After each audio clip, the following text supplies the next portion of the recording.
I should be over this. Like, what's wrong with me? And I was like, really? Like, you want to be okay that your mother just like said something really hurtful to you? Like, or a friend or whatever. Like, you want to be okay with that? Like, what would that say about you if you were okay with that? That means that you really don't have a lot of self-worth. It means that, right, like all of those things, the positive parts of you that recognizes that you don't deserve to be treated that way, that's healthy. Welcome to Imperfect Momming. Our children are constantly looking to us for examples. The term role model doesn't quite cut it here. We are shaping their worldview with every move we make.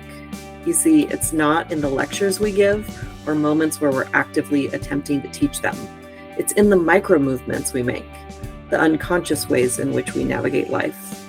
We are constantly teaching our children how to show up for themselves, their friends, their future partners, and even their future children. So what can we do to ensure we are raising thoughtful, compassionate, self-aware human beings? We have to become them ourselves. No one is perfect, but we can all still be better, and it starts with self-healing. Let's get to it. Welcome back to Imperfect Momming. I'm your host, Alysia Lyons, and we have a very special guest today, Dr. Michelle Maidenberg. Welcome to the podcast. Hi, so nice to meet you. Thank you for having me. Absolutely. So tell us a little bit about who you are and what you do. So I have a private practice in Harrison, New York, and I see all different kinds of people, individuals, families, couples. And then I also have a nonprofit called Through My Eyes, which offers free clinically guided videotaping for chronically medically ill individuals who want to leave a video legacy for their children and loved ones. I am an adjunct professor at NYU, New York University.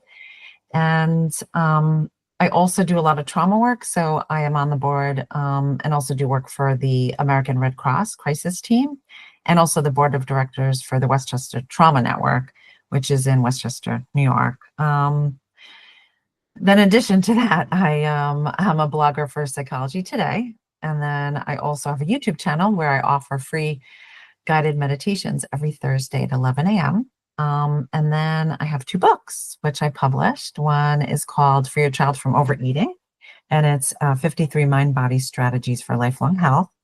And my newer book is called Ace Your Life, Unleash Your Best Self and Live the Life You Want.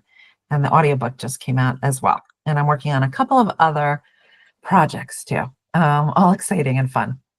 And are you a mom on top of all of this? Yes, that's the most important thing out of everything I just said. Yes. So I am a mom to 4 children. My eldest is 24, 21, 19, and 16. And it's 3 boys and a girl. The last one's a girl. Have you done your human design? Because I feel like you're a generator. I definitely do a lot, but I have to tell you that I just really love everything that I do. I'm very passionate and I have a lot of energy. That's for sure. You got to do your human design because the generators are the energizer bunnies when they're working on things that they are passionate about. Yeah. And my mind's always buzzing. So I always have new ideas and I'm pretty creative. So there's always things I want to work on. That's part of the problem. It just doesn't end. It goes and goes. Yeah. Well, you mentioned a lot of things. Was there one thing in particular that you wanted to talk about today on the podcast? Well, I'm doing a lot of writing and, around like my book, which is called Ace Your Life, and it stands for Acceptance, Compassion, and Empowerment. So that's a model that I made, that I created. And it's a model that's kind of couched in understanding like our neurobiology and the way we think, and also our values, our decision-making, is really kind of central around our values. So I do a lot of work around that. The reason why I predicated on acceptance, compassion, and empowerment is I really see that we need those skills and tools to be able, throughout our lives, developmentally from when we're kids, all the way through, older adulthood, in order really to live our best and authentic life. And unfortunately, there's a lot of barriers that get in the way of that. So in my book, I talk about, I have a chapter on each talking about the barriers, and then I talk about how to cultivate it and integrate it. So that, and then I did a TED talk some time ago that's called Circumventing Emotional Avoidance, which is why I really wrote the book, because, our brains are wired to avoid discomfort and danger.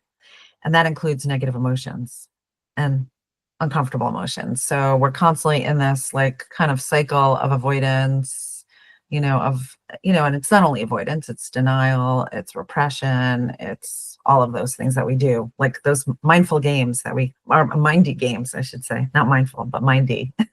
So not only were a lot of us told, stop crying or I'll give you something to cry about, but Yeah, we are neurologically wired that's right. to not want to feel That's the right. negative emotions. Yeah.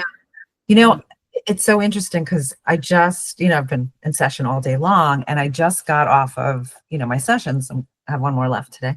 But two things stand out in my mind that speaks to what we're talking about, and how impactful it is when we're kids. Like, we don't even realize, the messages, the subliminal and subconscious messages that we kind of convey and communicate to our kids that we're just not even aware of.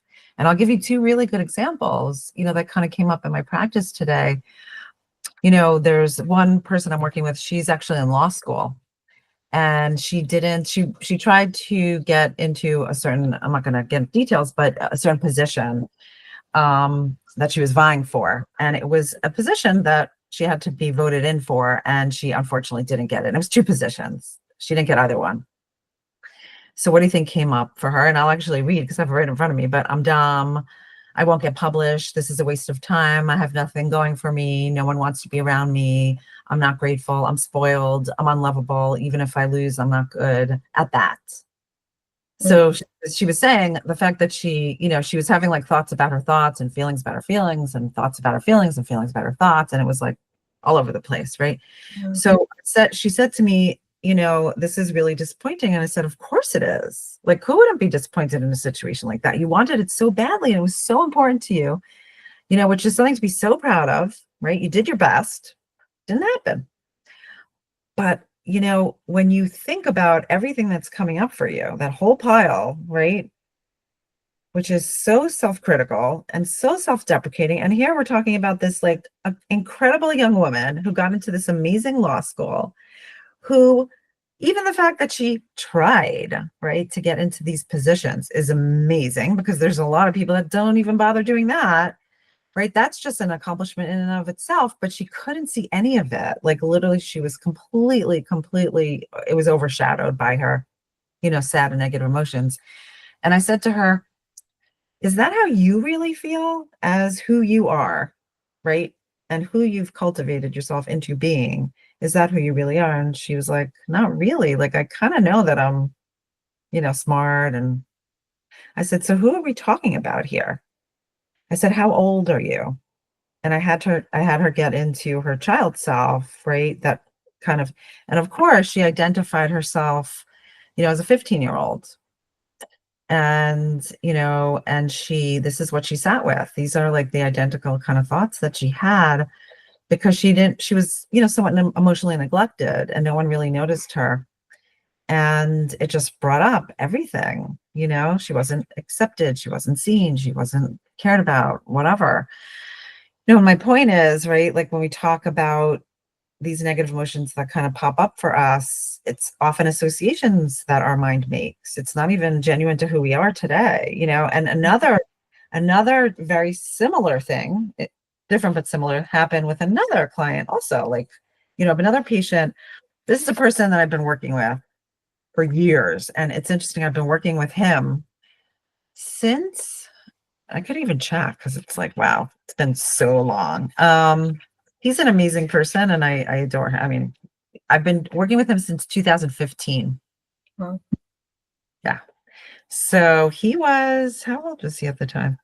Can't even remember. But anyway, right. So he was fairly young at the time. He was you know, I think he was in middle school at that time.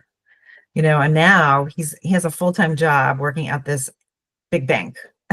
you know, I mean, where he's come to is like, whoa, in terms of his anxiety and, his social interactions and just his confidence, whatever. So he ended up, his company sent him basically overseas, and they had the hope that he was going to stay there and take a job at, overseas in this company. He decided he didn't want to because the person he'd be working with was a very difficult person to work with. He only discovered that while he was there because he didn't know this person, obviously. And he realized, like, oh gosh, if I would be like centralized in this area, I would have to work directly with this person. And he realized it just wasn't like feasible for him, and that's his choice. So he very assertively expressed that to his boss, whatever. Anyway, he came back and he's been riddled with anxiety, right? That people are talking about him, that that they're kind of judging him, on and on. So I asked him, like, again, what was kind of coming up for him. And, it came down to feeling isolated, rejected, and excluded, right? And, we went through kind of the thoughts, but I'm fearful. This is very interesting. I'm fearful that I'm going to be anxious at work every single day. I'm afraid I'll be ostracized. My reputation will be tarnished. Again, very, I'm afraid something's going to happen to my boss and I'll be blamed and then I'll get fired. It was all these anxious ridden, kind of thoughts that stemmed from this experience that he had. And then I said, first of all, this doesn't even make sense because, like, if somebody's fired, they're not just fired. Like, yeah, they have to like go through a whole process, by which they're fired. And like, I said, but does it speak to you? And he's like, no. And I was like, again, same kind of thing. It just so happens I use the same kind of, modality. And he said, he closed his eyes and I said, who is this? Who is this in you that's feeling isolated, rejected, excluded? Again, 12 years old. When he was 12 years old, he had two best friends. It was the three of them. And, as they kind of grew older, their interests, just changed. And, where they were into sports and whatever. And he was more of a creative, and they just kind of diverged. And yes, if interests change, there's definitely kind of, where friendships dismantle and whatever, but they were kind of cruel about it. They would kind of go off without him. They would exclude him. It was very jarring. He went from having these two close best friends to like literally having nobody. Mm-hmm. It was very traumatizing for him. And he said that was the feeling. It was isolated, rejected, excluded. Like that was it. And I had him go back and kind of be with and talk to his 12-year-old self. And he got very emotional, and he said, he goes, things suddenly just changed. And that's what happened here, where he feels, again, this is like, right, things just changed. And then the thing that came up for him, which was the most fascinating thing, is he said, I realized when I was going through that, my mother and father used to say to me, tomorrow will be a better day. Every single day, they used to say that to me. And he said, quite honestly, that was the worst part of all of this. And I said, why is that? And he said, because it wasn't validating my feelings. It was almost like, you shouldn't be thinking that way. You shouldn't be feeling that way. Get over yourself. Get over it. And it didn't give me a space to kind of really express myself. And that's all I needed. I needed to be heard and seen. So I felt further rejection.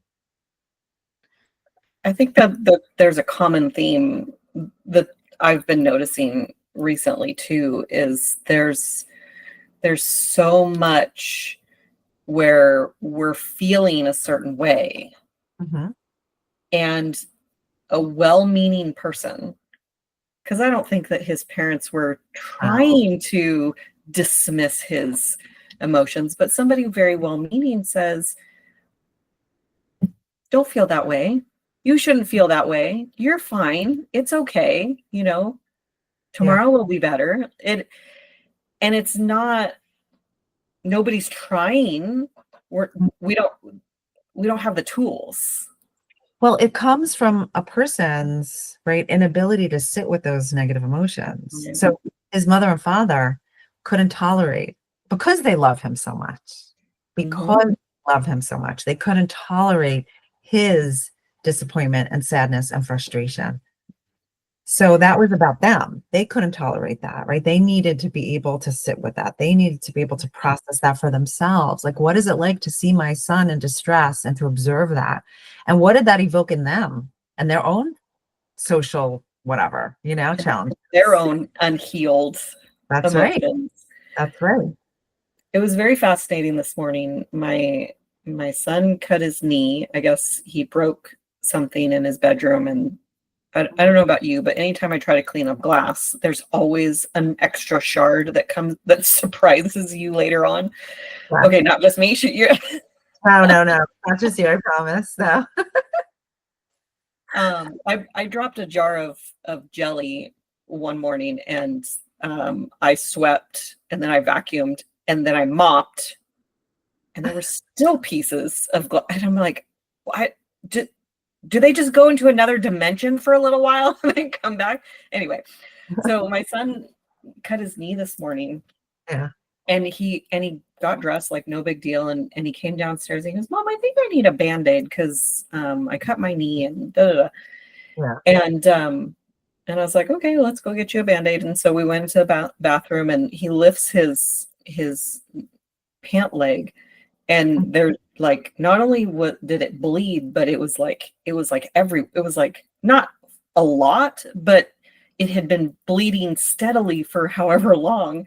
Oh, wow. And I was like, okay, let's clean this up, and then we'll put, the Band-Aid on. And he said, sorry about he apologized. He said, I'm sorry about the chaos or something like that. And I was like, this isn't chaos. Like, you're really calm. Yeah. And when you're really calm, like, then I'm really calm. When you have big emotions, my system gets overloaded too. And then I sometimes have big emotions right along with yours. I would love to not be influenced by your big emotions and just be able to, do what I do. But I'm very influenced by other people's emotions, more so than when things happen to me directly. It's really interesting. Yeah. I'm an enigma. Uh-huh. But I feel like I said this morning on a different podcast that, that more people are, I think, empathetic than we know or realize. And they don't like how it makes them feel. And so they want you to stop. Yeah. And I think it can go even farther back to when we have a baby and they're crying and we want to comfort them, and we go, shh, shh, shh. And like, it's in an effort to get the noise to stop, because I don't know about you, but crying babies aren't my favorite thing. Yes. Yeah. But it can, depending on the child, it can be sent, they can pick up the message that I need to not express my emotions. And the people that are actually successful at that, like, I was told my entire life that I was too emotional, and I tried for so long to not be emotional. And good luck. Yeah, I never succeeded. I'm like, if I had an inkling to cry, believe me, I'm crying. There's not even a pause. I've tried. Yeah, absolutely. Yes. But that's part of being human. It's part of the human experience. And it's undoubtedly. It's so sad that we've decided that emotions are bad, because they're really not. Well, there's utility in all of our emotions. And what I always say is it leads us to understand what's important to us. It really is a portal to our values. And we need to be reminded of them at all times, because that's what helps keep us grounded, Again, it helps us in our decision making. It helps keep us connected to our authentic selves. Like there's such utility and importance of being connected to that at all times. We can never, ever forget that.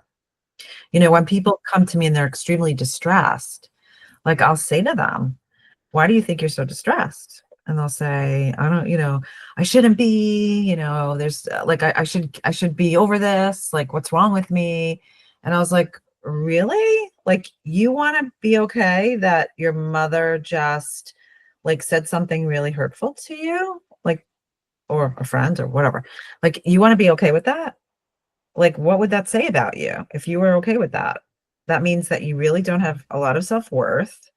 It means that, right, like all of those things, the positive parts of you that recognizes that you don't deserve to be treated that way, that's healthy.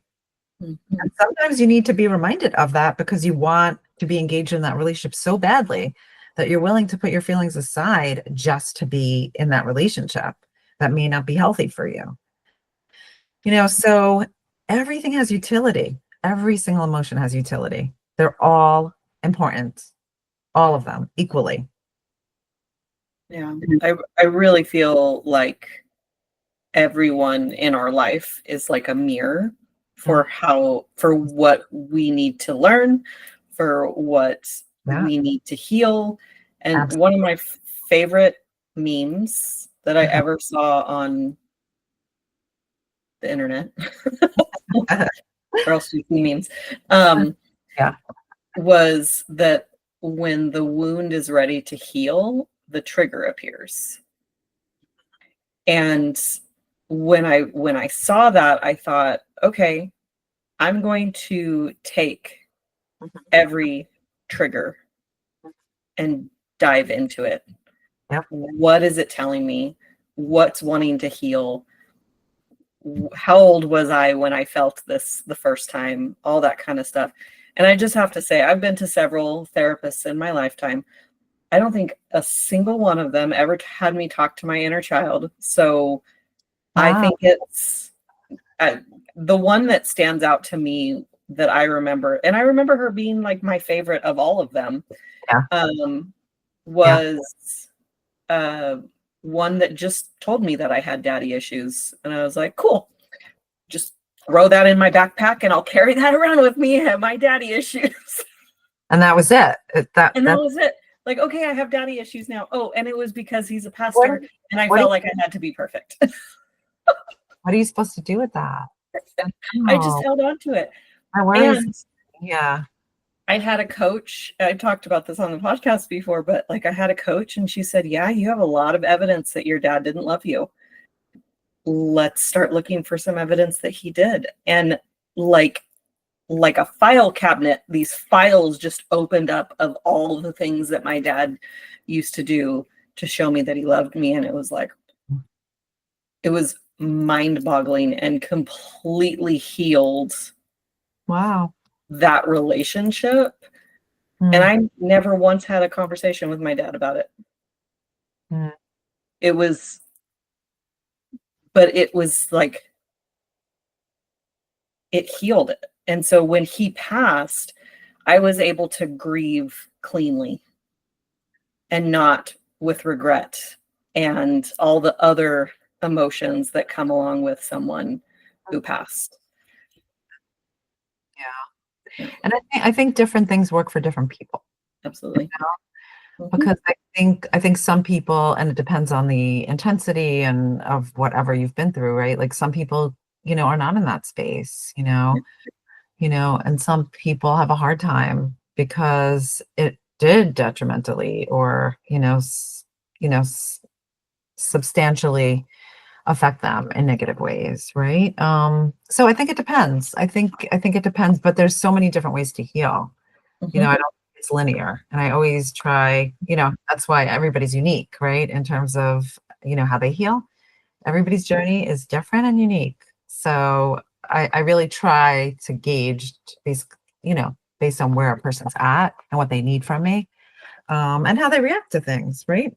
Um, and the person that I just told you about that, with his job and everything, I've done a lot more inner work with him lately, now that he's a young adult, because when he was younger, he would not have been able, his defenses were just too high and he was too guarded. It wouldn't have worked. And he said that to me today. It was very interesting. He said that. He said, "Oh my gosh, I never would have been able to do this before. Now I am so open." And it was so beautiful, like when he was talking to his younger self, like he was talking from himself today, which is a very confident, very connected, very emotionally connected human. And it was beautiful. It was really beautiful the way he was able to nurture himself, just the expressive language and the validation. It was just so beautiful to see, because that was an evolution for him that he was not even close to that when he was younger. He had such tremendous social anxiety. He didn't have any close friends. He had no true connections through high school. Like, I think I saw him right before high school, maybe eighth grade, ninth grade. I'm thinking.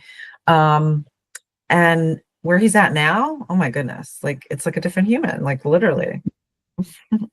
Yeah. So yeah, which is beautiful to see. I mean, I adore the people I work with, and it's so gratifying to see them grow in that way. I feel like I'm growing with them.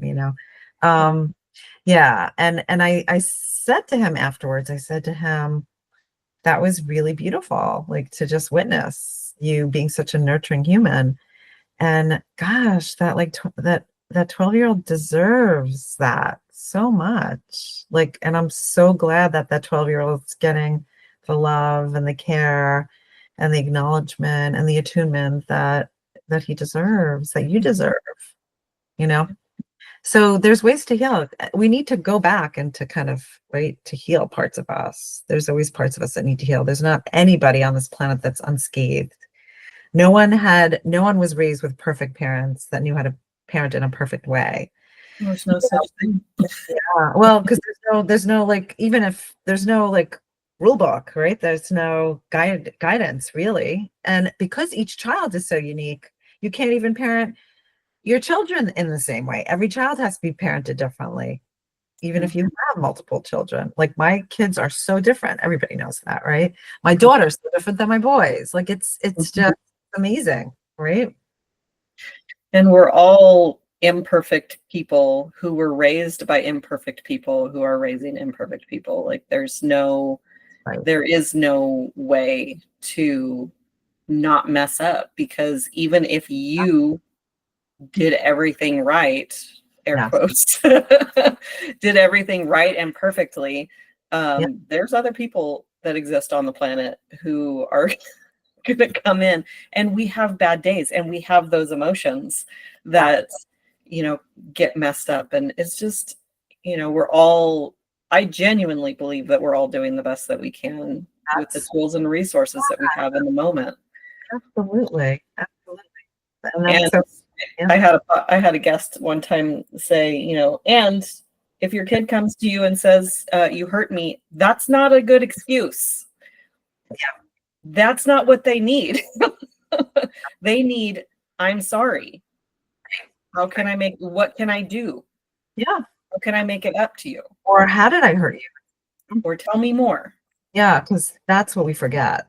And what do you need now? Yeah, because we jump in really quickly to try to fix it, because again, we can't sit with and tolerate because we love them so much. We can't tolerate the uncomfortable emotions, and we want just as quickly as the discomfort comes up, is as quickly as we want to remove it from their minds, from their thoughts, feelings, right? Like literally, the moment it hits, we're like, we want to sweep it under the rug, and it's not helpful, because guess what? We need humans on this planet that have good coping skills and frustration tolerance. Yeah. And that is like fundamental skills that we don't really cultivate. And that's what leads us to really distress and like, kind of mental health issue, kind of challenges and other things along the way, right? It's different.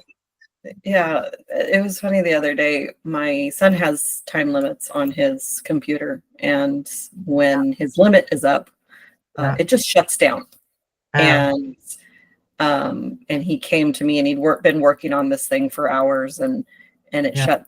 just shut off. And he Oh, came to me and he asked for more time, and so I gave him the more time. And I don't remember what he said, but he said, "Mom, I'm surprised that you're not more empathetic to the fact that I just lost all of my work from the last several hours."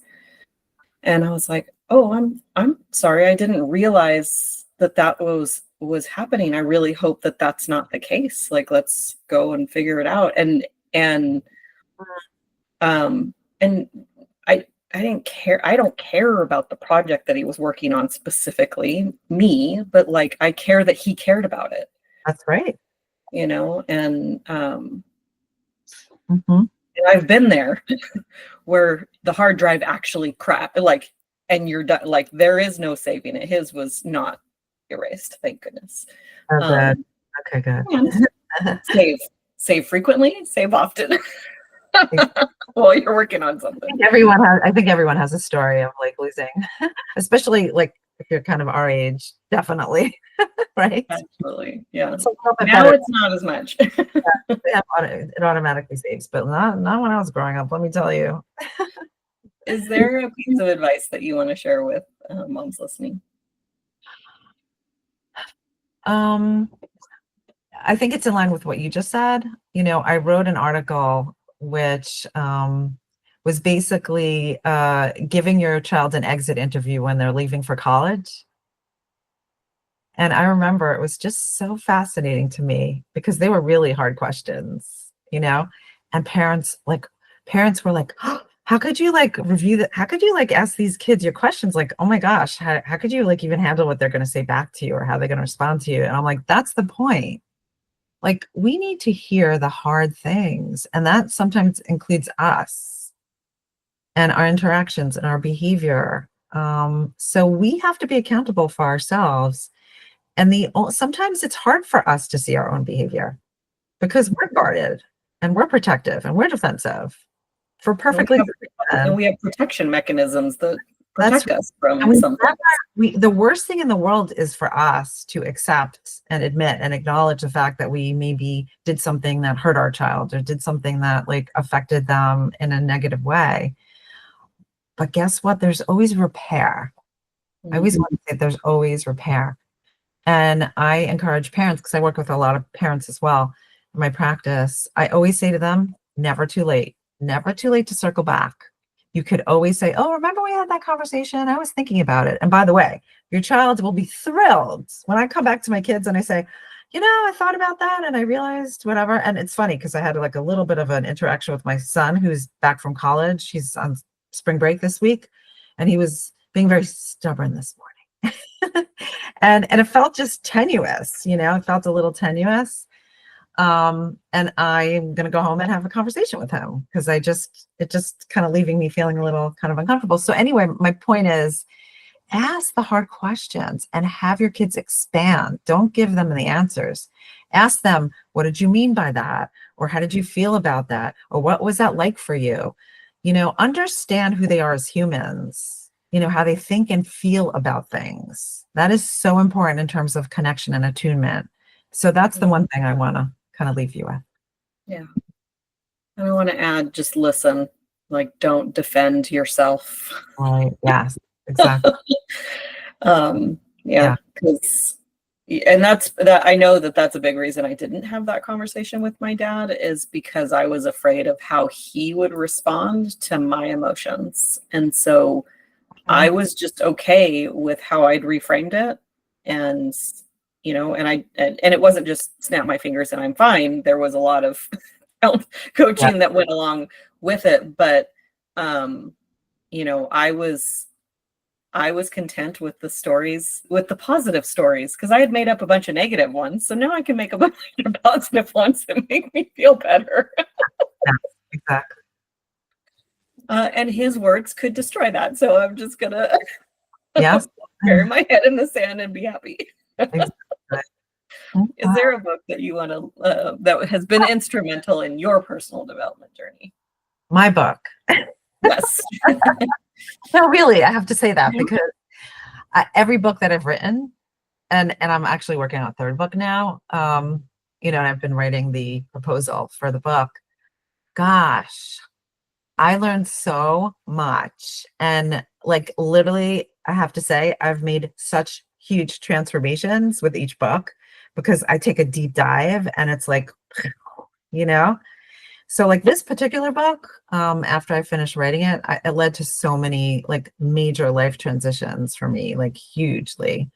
Because I really had to think about, like, am I really living my values? Like, am I aligning with my values? And I had to really challenge some of those thoughts and feelings and decisions that I've made. And so that's been really, there's so many amazing books out there. One of them that I'm actually listening to is called Letting Go by David Hawkins. Love it, love it, love it. But there's so many. I could rattle off like so many ones that I'm reading. But I love that because it really talks about like really just letting go and being, because I do a lot of mindfulness. So it's like just being in the present moment. Yeah. And here's my book. That's it. My color. Like the cover and everything. Appreciate it. Yeah. Where can our listeners find you? The best place is my website, which is my full name, Michelle with 2 L's. Maidenberg is Maidenberg. And on my website is my podcasts and my Psychology Today blogs and all the blogs I've written in the past. And, there's just so much information. There's a quiz you could take because the book is really about your stuckness. So where to identify where your stuckness lies. So there's a quiz on there too. Awesome. Well, thank you for sharing all of your wisdom with us today and for everything you're doing in the world, because the world needs as many healers as are willing to do it. Absolutely. Thank you. Thank you for having me on. And we'll have another episode of Imperfect Momming for you all coming next week. And until we meet again, keep healing. Bye, guys. Thank you for tuning in to Imperfect Momming. It's time for us to step up and realize that our power is not in trying to shape our children. Our power lies in shaping ourselves into the people we want our children to model themselves after. Don't just do it for your kids. Do it for yourself. When you become a more self-aware, compassionate, and confident person, you and everyone around you benefit. For more information about me and my work, visit AlysiaLyons.com. That's ALYSIALYONS.com. And until we meet again, keep healing.